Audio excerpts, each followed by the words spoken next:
So Venerable Children often encourage us to do life reviews, where we look at things that we've done in our life and whether we regret them or whether we find them to be beneficial, and to examine the causes and conditions that brought about these actions.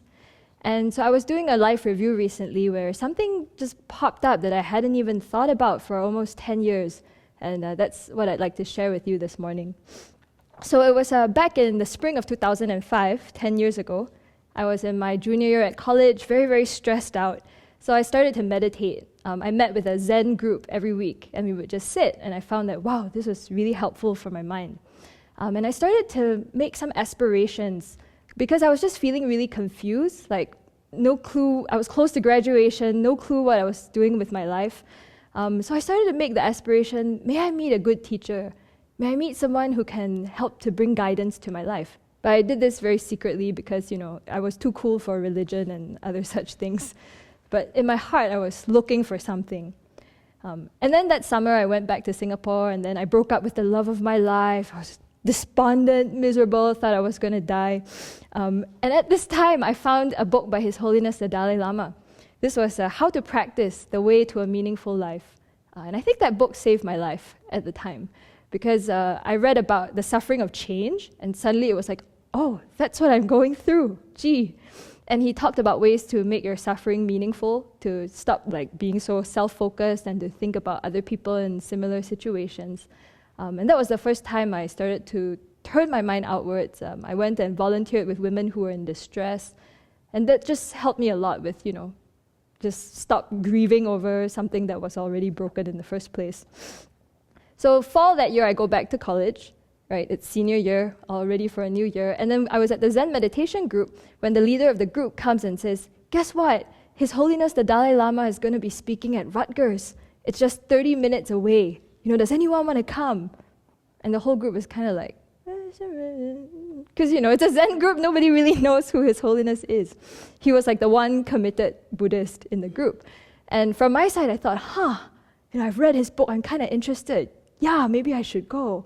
But, no one was very receptive, so I didn't say anything. So I kept this in mind and thought about it, and then, I knew that this guy was going for this talk. But that weekend came around, and I just looked at all the work I had to do, and I decided not to go. And that just really came up for me now, like, wow, all the external conditions were there, right? I had some interest in spirituality, was making aspirations to meet a good teacher.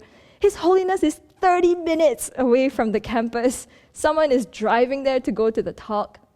I had the idea, maybe I should go, and then just decided not to go. And that was entirely from the side of my mind. So just looking back at that, I thought, wow, it's so important to do purification and to make merit.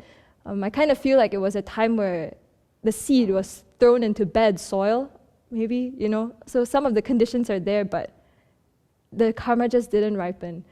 And I totally didn't make anything of it. I just forgot about this until recently, where I realized, I could have met His Holiness the Dalai Lama a lot earlier. And feeling quite sad and regretful about that. Yeah, because even many years later, even after I had met Venerable Children, and there was the opportunity to go to India, and she said, you should really go for the teachings. And I was like, why? Why is it important to meet His Holiness? I don't know. I went because I trusted Venerable Children. That was it. And then I understood, after going there, I was like, oh, okay. This is wow, something is happening here. Yeah.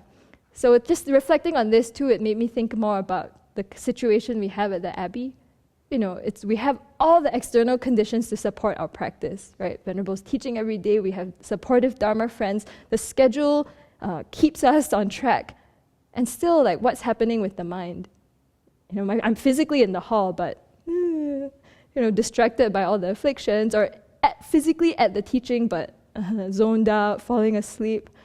So that too gave me pause, just to think carefully about what we're doing with our time here, and to keep purifying all these obscurations and making merit.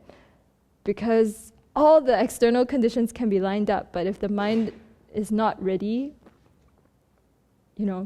that's what happens. His Holiness is right here and you don't see Him.